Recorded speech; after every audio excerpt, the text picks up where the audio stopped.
What's going on, guys? So a lot of people have been asking this question: how do you build a cooler boombox? So this is my rtic cooler. This one has the pre-installed wheels. I highly recommend, if you're gonna do this, get a bigger cooler. The bigger the cooler, the more room you have, the better components you can put in it. But for now, this is the one that I'm rebuilding from last year. It lasted the entire season, worked great, but I want to improve it. So this was an original build with two kicker KM65 speakers. My DC port is down here. My switch is here.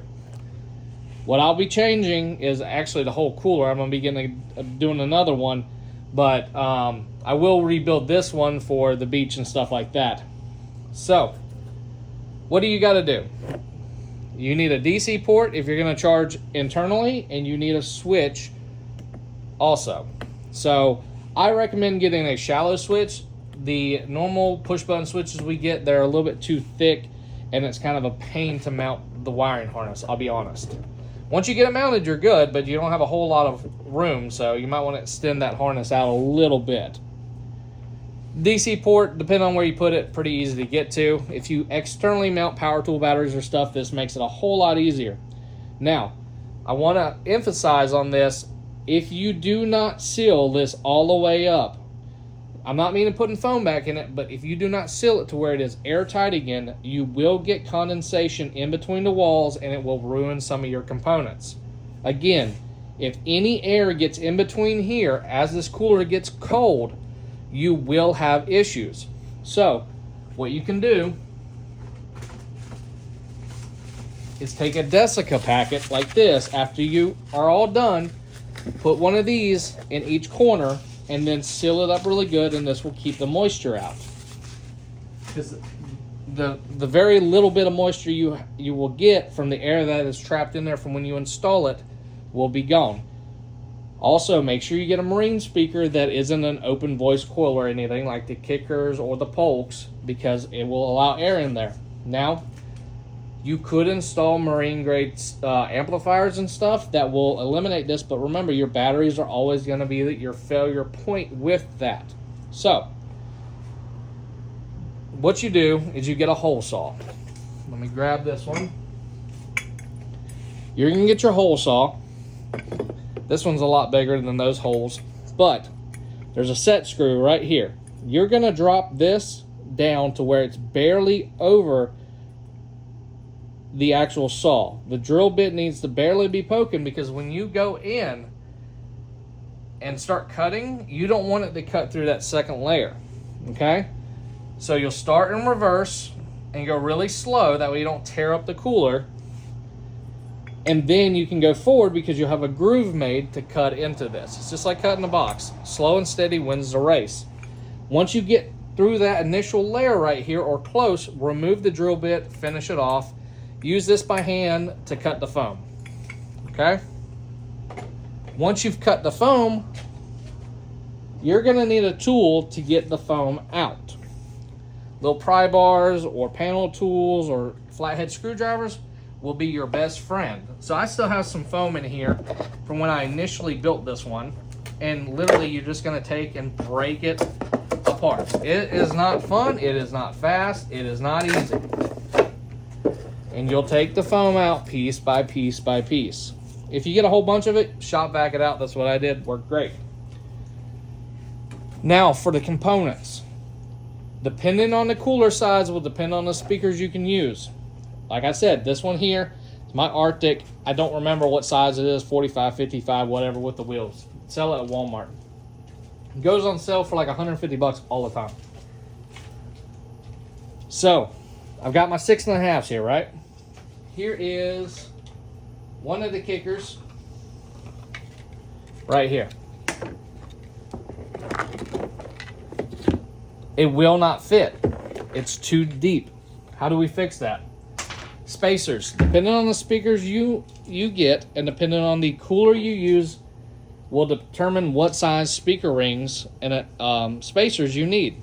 So once you find out what you need, you're going to mount it on there, and I highly suggest bolting this piece on because you can still hold on to it. So you can hold it, you can get to the nuts and bolts, screw it down. Make sure you put sealant underneath it. I like Lexel. Lexel is one of the best on the market. It's only sold at Lowe's and online. Put that on there. Nice, secure. Let it dry. Then you'll mount your speaker to this with a very nice, generous bead of Lexel. That is the speaker portion of this. The reason I didn't start with the amplifier portion and battery portion is because there's a huge array of stuff that you can use. You'd be surprised, but you can fit a lot of the small amplifiers in here. The Tympanos, the Stetson. You can fit the Pile. You can fit a lot of the small chip amps. But let's just talk about 12 volt for a minute. Pile. There's a few Boss. There's the Tympanos. There is the Terror amps. Depending on the cooler and how much room you have, you can fit a lot of those in here. Now, for this instance, we're just going to use this ZK162T. You'll slide it in, you'll slide it over, see where it fits the best. And don't get me wrong, it's not going to always fit. I still have foam all in here. It might be up, it might be down. Make sure you have your power cables ready to go where you want them. Double-sided, either Velcro, double-sided tape, or Lexel or something. Wherever it's going to be, you'll put it and let it, you'll flip the cooler over wherever, mount it, let it dry, stick, adhere, whatever. This is a slow building process when done right. And remember, you can always do the top of these coolers too. A lot of people forget these coolers are just like their tops. There's still a lot of room in between here and here. So you could mount speakers on the top of the rtics and the Yetis. But depending on what size cooler and everything, depends on what components. So like right in here, you have a large area that's good for an amplifier. Check this out. So say I cleared that out. I could put that whole amp right in here. It's on a shelf. I just got to make sure I get all the way up in there. I set it how I want it. Tune it before you close it up. Once you close it up, you're not going to tune it anymore. Get all the components wired up, ready to go, slide them in there. Now, let's move on to the battery. That's what everyone's like, ooh, what battery though? What battery? Seasider 5 amp hour battery for 24 volt builds. Or you can use the 12 volt KBT batteries. Hold on, I got one around here somewhere, hold on.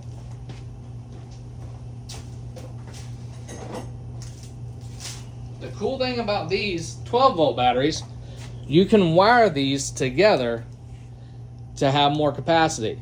So this one is only 2400 milliamp. You can get bigger ones that will fit in here. And you can actually put multiple ones in there and tether them together and have a much larger battery. Now this battery actually got a screw puncture from when I first built it, because I didn't pay attention to where the screw holes were going to be. So that's another tip as well. I will have a complete build breakdown on building one of these in the next couple weeks, and I'll put out a build sheet after this video of some components that you can run. Remember, there's 1,000 ways to make any boombox, and this is just one example of how you can do it. You can do 12 volt, 24 volt. It just depends on how much work you want to do and the basis of your platform, which is the cooler. Now you can put speakers on both sides. You can mount stuff external or internal. If you really want to get loud with these builds, guys, unfortunately the external is the way to go, because you can mount an amp underneath that has more power, and you can actually mount a battery. So like if you get a big rtic 100 or whatever, 120, and put Badger wheels on it, which is what the company that makes those wheel kits are, you can add a lot of stuff to those because they're raised up so high and have so much space. Thanks for watching. I hope this video helps y'all out. Like I said, I will have a full build video, and I have some old videos on this as well over on TikTok, so go check those out.